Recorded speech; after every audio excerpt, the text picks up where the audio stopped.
ಮಾಡ್ತದೆ. ತಮ್ಮೆಲ್ಲರಿಗೂ ಗೊತ್ತಿರೋ ಹಾಗೆ ಏನು ಪುತ್ತೂರಿನ ನಮ್ಮ ವಿಶ್ವಕರ್ಮ ಜನಾಂಗದ ಒಬ್ಬ ಬಡ ಹೆಣ್ಣುಮಕ್ಕಳಿಗೆ ಅತ್ಯಾಚಾರವನ್ನು ಮಾಡಿದಂಥ ಕೃಷ್ಣಜೀರಾವ್ ಉಳಿದ ಆರೋಪಿಗಳ ತಂದೆಯಾಗಿರ್ತಕ್ಕಂಥ ಜಗನ್ನಾಥಿ ಏನು ಈ ಕುಟುಂಬ ಹೆಣ್ಣುಮಗಳಿಗೆ ಹುಡುಗ ಅತ್ಯಾಚಾರ ಮಾಡಿ ಒಂದು ಗಂಡು ಮಗು ಹುಟ್ಟಲಿಕ್ಕೆ ಕಾರಣ ಆಯಿತು.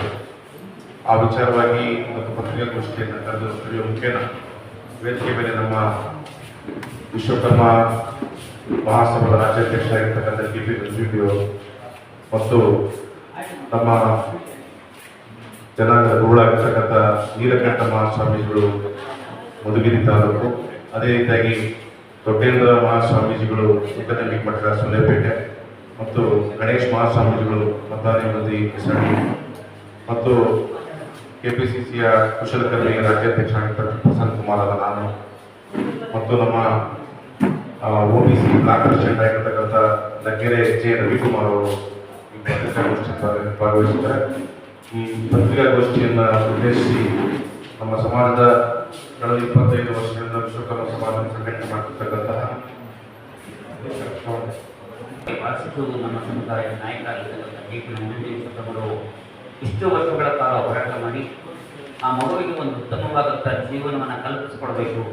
ನಮ್ಮ ಸಮಾಜದ ಮಗುವಿಗೆ ಅನ್ಯಾಯ ಆದಾಗ ನಾವುಗಳೇ ಅದನ್ನು ಗಮನಿಸ್ತಾ ಇದ್ರೆ ಬೇರೆಯವರು ಗಮನಿಸಲಿಕ್ಕೆ ಆಗೋದಿಲ್ಲ.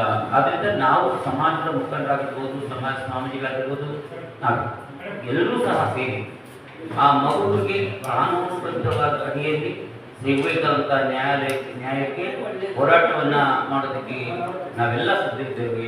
ಕರ್ನಾಟಕದ ಸಮಸ್ತ ಸ್ವಾಮೀಜಿಗಳು ಮತ್ತು ಎಲ್ಲ ಮುಖಂಡರು ಆ ಮಗುವಿನ ಪರವಾಗಿ ನಿಂತು ಆ ಮಗುವಿಗೆ ನ್ಯಾಯ ದೊರೆಯುವವರೆಗೂ ನಮ್ಮ ಕಾನೂನುಬದ್ಧವಾದ ಹೋರಾಟವನ್ನು ಮಾಡಲಿಕ್ಕೆ ನಾವು ತಯಾರಿದ್ದೇವೆ ಅಂತಕ್ಕಂಥದ್ದು ತಿಳಿಸಲಿಕ್ಕೆ ತಮ್ಮೆಲ್ಲರಿಗೂ ಇದರ ಪರವಾಗಿ ಕಾರಣ ಏಕೆಂದರೆ ಎಲ್ಲ ಈ ಪ್ರಕರಣ ವಿಷಯವಾಗಿ ನಾನು ದೊಡ್ಡೇಂದ್ರ ಮಹಾಸ್ವಾಮಿಗಳು ವಿಶ್ವಕರ್ಮ ಏಕದಂಡಿ ಕಲಬುರಗಿ ಮತ್ತು ಅತಿ ಹಿಂದುಳಿದ ಮಠಾಧೀಶರ ಮಹಾಸಭೆಯ ರಾಷ್ಟ್ರೀಯ ಜಂಟಿ ಕಾರ್ಯದರ್ಶಿಯಾಗಿ ಕಾರ್ಯವನ್ನು ನಿರ್ವಹಿಸ್ತಾ ಇದ್ದೇನೆ.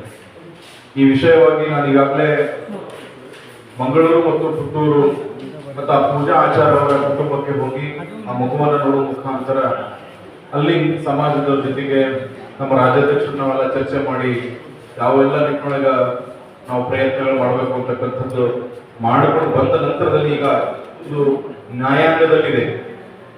ಈಗಾಗಲೇ ನ್ಯಾಯಾಂಗದ ಒಂದು ವರದಿಯನ್ನ ಆ ಮಗುವಿಗೆ ಏನು ಪೂಜಾ ಆಚಾರ್ಯಗಳೇ ಪ್ರತಿ ತಿಂಗಳು ಆಕೆಗೆ 75,000-3,000 ರೂಪಾಯಿ ಹಣವನ್ನ ಕೊಡಬೇಕು ಅಂತ ಆದೇಶ ಆಗಿದ್ದು, ಅದನ್ನ ಏನು ಎದುರಿನ ಕುಟುಂಬ ಅವರು ಅದನ್ನ ಧಿಕ್ಕರಿಸಿದ್ದಾರೆ. ಹೀಗಾಗಿ ನಾನೊಬ್ಬ ಹಿಂದುಳಿದ ವರ್ಗದ ಸ್ವಾಮೀಜಿಯಾಗಿ ಹೇಳೋದಿಷ್ಟೇ, ವಿಶ್ವಕರ್ಮ ಸಮಾಜದ ಸ್ವಾಮೀಜಿಗಳಂತೂ ಆ ಕುಟುಂಬದ ಜೊತೆಗಿದ್ದಾರೆ. ಅದಲ್ಲದೆ ಎಲ್ಲ ಹಿಂದುಳಿದ ವರ್ಗದ ಸಮಾಜದ ಸ್ವಾಮೀಜಿಗಳು, ಎಲ್ಲ ಹಿಂದುಳಿದ ವರ್ಗದ ಸಮಾಜದವರು ಕೂಡ ಆ ಮಗುವಿಗೆ ನ್ಯಾಯ ಸಿಗಲಿ ಅನ್ನೋ ನಿಟ್ಟಿನಲ್ಲಿ ನಾವು ಕೂಡ ಆ ಮಗುವಿನ ಜೊತೆಗೆ, ಆ ಹೆಣ್ಣು ಮಗಳ ಜೊತೆಗೆ ನಾವು ಇರ್ತೀವಿ ಅಂತಕ್ಕಂಥ ಮಾತನ್ನ ಈ ಸಂದರ್ಭದಲ್ಲಿ ಹೇಳುತ್ತಾ, ಅದಕ್ಕೆ ಕಾನೂನಿನಲ್ಲಿ ಈಗಾಗಲೇ ಕಾನೂನು ಚೌಕಟ್ಟಿನಲ್ಲಿ ಕಾನೂನಿನ ಲೆಕ್ಕದಲ್ಲಿ ಹೋರಾಟ ನಡೀತಾ ಇದೆ. ಹೀಗಾಗಿ ಇನ್ನೂ ಹೆಚ್ಚಿನದಾಗಿ ನಮ್ಮ ರಾಜ್ಯಾಧ್ಯಕ್ಷರಾಗಿರ್ತಕ್ಕಂಥ ಸನ್ಮಾನ್ಯ ಶ್ರೀ KP ನಂಜುಂಡಿ ವಿಶ್ವಕರ್ಮರವರು ಮಾಧ್ಯಮದ ಮಿತ್ರರಿಗೆ ಮಾತನಾಡ್ತಾರೆ.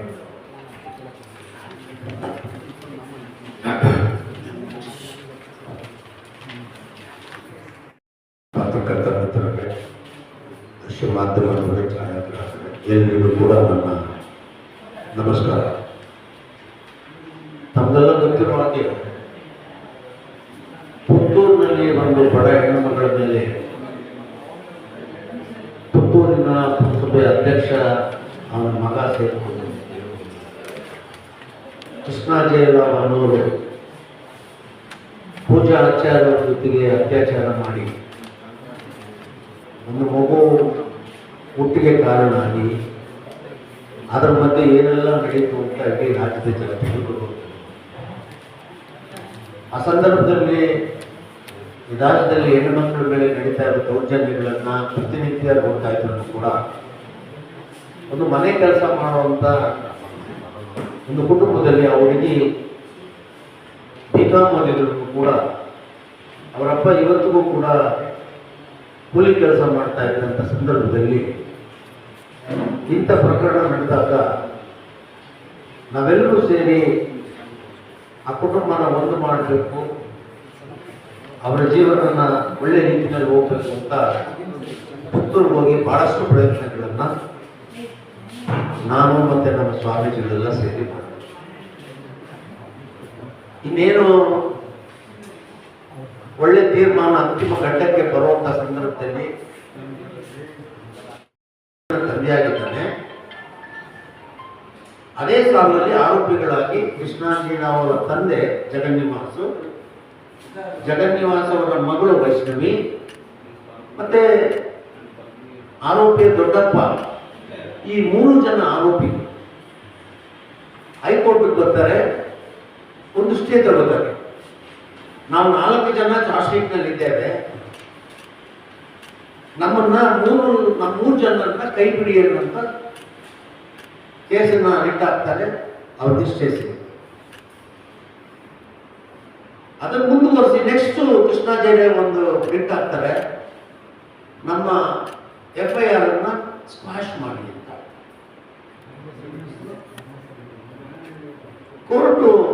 ಹೈಕೋರ್ಟ್ ಏನ್ ಮಾಡುತ್ತೆ,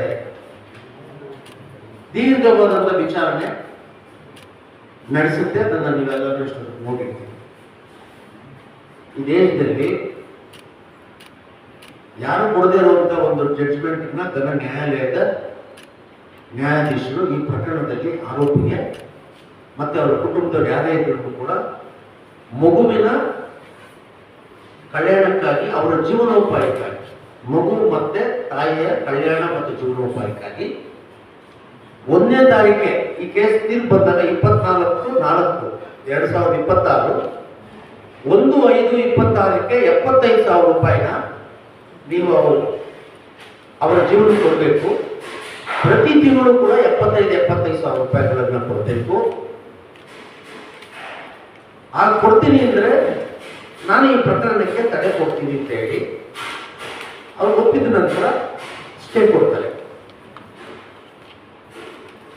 ಸ್ಟೇ ಕೊಟ್ಟಂತ ಸಂದರ್ಭದಲ್ಲಿ ಅವರೊಂದು ಅಡ್ಮಿಟ್ ಮಾಡ್ಬೇಕಾದ್ರೆ ಆ ಮಗುವಿನ ತಂದೆ ಕೃಷ್ಣಾಜೇರಾವ್ ಅನ್ನೋದನ್ನ ಸ್ವತಃ ಅವರು ವಕೀಲರು ಅಲ್ಲಿ ಒಪ್ಕೋತಾರೆ. ಡಿಎನ್ಎನಲ್ಲಿ ಅವರ ಅಪ್ಪನೇ ಕೃಷ್ಣಾಜೇರಾವ್ ಅಂತ ರಿಪೋರ್ಟ್ ಬರೋವರೆಗೂ ಕೂಡ ಆ ಫ್ಯಾಮಿಲಿ ಆ ಮಗುನೇ ನಂದಲ್ಲ ಅಂತ ಇತ್ತು. DNA ಬಂದ ಮೇಲೆ ಆ ಮಗು ನಮ್ದು ಅಂತ ಅಡ್ಮಿಟ್ ಮಾಡ್ಕೊತಾರೆ. ಆಗ ಕೋರ್ಟ್ ಹೇಳುತ್ತೆ, ನಿಮ್ಮಿಬ್ಬರು ಇದಕ್ಕೆ 20 ವರ್ಷದ ಹುಡುಗಿನ ಅವಳ ಕನಸನ್ನ ಚಿತ್ರ ಮಾಡಿಬಿಟ್ಟು ಮಗುನ ಮತ್ತೆ ಮಗಳನ್ನ 3 ಹೆಣ್ಮಗುನ ನಾವು ನಿರ್ಲಕ್ಷ್ಯ ಮಾಡೋದಕ್ಕಾಗೋದಿಲ್ಲ, ಅವ್ರು 75,000 ರೂಪಾಯಿ ಕೊಟ್ಟರೆ ಸ್ಟೇ ಕೊಡ್ತೀನಿ ಅಂದ್ರೆ ಅದೇ ಪ್ರಕಾರ ಸ್ಟೇ ಕೊಡ್ತಾರೆ. ಆ ಸಂದರ್ಭದಲ್ಲೂ ಕೂಡ ಮಾನ್ಯ ನ್ಯಾಯಾಲಯ ಹೇಳುತ್ತೆ, ಈ ಪ್ರಕರಣ ಒಳ್ಳೆ ರೀತಿಯಲ್ಲಿ ಮುಕ್ತಾಯ ಆಗಬೇಕು ಅಂದ್ರೆ ನೀವು ಮದುವೆ ಮಾಡ್ಕೊಂಡ್ಬಿಟ್ರೆ ಆಯ್ತು ಅಂತ ಅಭಿಪ್ರಾಯ ನಡೆಯುತ್ತೆ. ಆ ಚರ್ಚೆ ನಡೆಯುತ್ತೆ, ನೀವು ನೋಡ್ತೀರಿ, ಯೂಟ್ಯೂಬ್ನಲ್ಲೆಲ್ಲ ನೋಡಿರ್ತೀರ. ಅದೇ ಮುಂದುವರಿಸಿ ಈ ತರ ಒಂದು ಸ್ಟೇನ ಕೊಡ್ತಾರೆ. ಸ್ಟೇ ಕೊಟ್ಟು ಬಿಟ್ಟಿದೆ. ಇಲ್ಲಿ ಹೇಳ್ತಾರೆ ಜಡ್ಜ್ ಸಾಹೇಬರು, ವೈದ್ಯಕೀಯ ದಾಖಲೆಗಳ ಪ್ರಕಾರ ಅರ್ಜಿದಾರನೇ ಆ ಮಗುವಿನ ಜೈವಿಕ ತಂದೆ ಎಂಬುದು ವಿವಾದರಹಿತವಾಗಿದೆ. ವಿವಾದರಹಿತ ಏನ್ ಪ್ರಶ್ನೆನೇ ಇಲ್ಲ, ಅವರೇ ಅಪ್ಪ. ಆಗಿರುವಾಗ ಆ ಮಗುವಿನ ತಂದೆ ಖಾಲಿ ಇರೋ ಜಾಗದಲ್ಲಿ ನೀವು ತುಂಬಿಸ್ಕೊಡೆ ಅಂತ ಅಪ್ಲಿಕೇಶನ್ ಕೊಟ್ರೆ ಅವ್ರು ತುಂಬಿಸ್ಕೊಡಲ್ಲ ಮಗುವಿನ ತಂದೆ ಅಂತ ಹೇಳಿದ್ರೆ ಇನ್ನು ಎಂತ ಇನ್ಫ್ಲೂಯೆನ್ಸ್ ಮಾಡ್ಬೋದಿತ್ತು ಅಲ್ಲಿ. ಅವ್ರ ತಂದೆ ಮಗ ಅವ್ರದ ಬೆಟಾಲಿಯನ್ ಏನಿದೆ ನಿಲ್ತೇವೆ, ಕೋರ್ಟ್ ಮೂಲಕ ರಕ್ಷಣೆ ಏನೇನಿದೆ ಅದನ್ನು ಕೊಡ್ತೇವೆ. ಅದನ್ನು ನಿಮ್ಮ ಹತ್ರ ಹೇಳಬೇಕು ಅನ್ನೋದಕ್ಕೋಸ್ಕರ ಇವತ್ತು 28 ಆಗಸ್ಟ್